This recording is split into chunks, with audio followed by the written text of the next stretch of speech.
We went to the same college together, a small Jesuit school in Mobile, Alabama called Spring Hill College. And that's where we met. And so we know each other.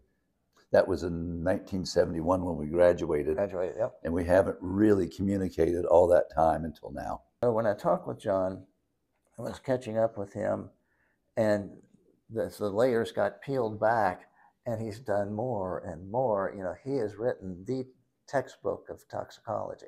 He is the guy internationally. He is of interest. His daughter has my book, yeah, who happens to be a medical toxicologist and an emergency physician, and she says I need to rewrite it, and she's right. Yeah, and she's a great admirer. And so the circle comes around very tightly. John is already a Medvalista. He just needed to be invited in to be part of the club. I do think it's a place that can make a difference. And Laura and I are in the great novel. You know, you got two characters. You got a plot, maybe. Maybe. And there's subplots. The goes this way and that way. And so we're not sure, as he said, where we're going to end up and what the outcome, what the ending is going to be. But, you know, that's the way these things are. Life cannot be boring. We try to look for anything that's in front of us and decide whether that's an opportunity or not. You know, I live on the Ohio River. It's a little akin to that. The river gives you a whole bunch of things. You know, a refrigerator will float by. I mean, all kinds of things. Tires, you know, a whole set of tires sitting on the river for a while during the high water season. And life is like the Ohio River. It gives you opportunities that floats right by. The problem is people haven't honed their skills on how to recognize them when they're right in front of them. And they're afraid of acting quickly. And we see something that's floating by in the river and it looks good. I just pull it right out and go for it. For many years, I've had the motto, and the people I was with at the medical school, the medical center, University of Physicians, University of Arizona Health Sciences Center, knew that my saying was life, time is a river. And, you know, I think they clung onto that because I was late for meetings.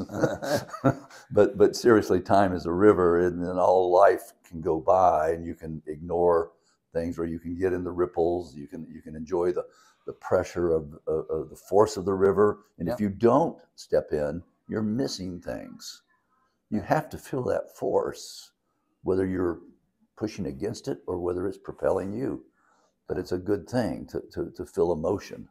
We are risk takers, and calculated risk takers, and other people are a little afraid of risk or afraid of failing, which is unhealthy to me.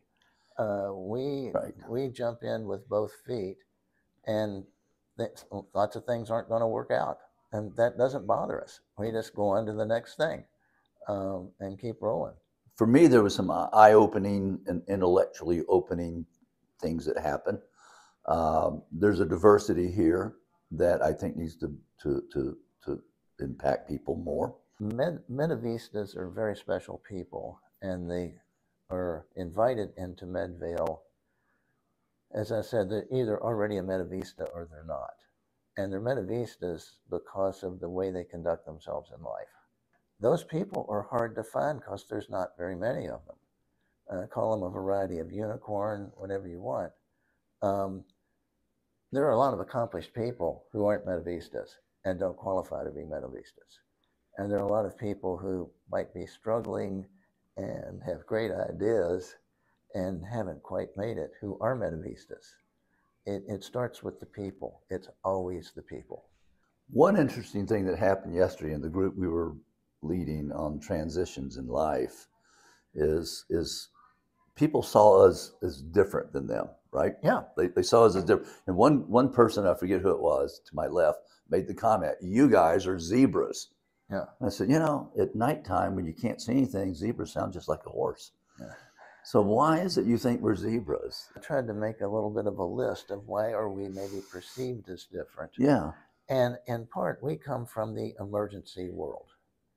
We are challenged every day, you even much more than me. I mean, I've just got bones and joints and nerves and arteries to But I called you for them because I didn't know what to do with them. Yeah. and we get them by the hundreds and the thousands over time. And we have to deal with each of those types of personalities, all that different variation on the fly without preparation. That may be the thing that makes us a little different, Yeah. but it makes our communication skills sharper because we've had to deal with all of those people. Are you happy to be together again? Yeah, absolutely. Yeah. We're just getting started. I mean, we haven't even scratched the surface yet. There's no telling. Come back in You never 5 know years. what will happen now. Yeah, come back in 5 years.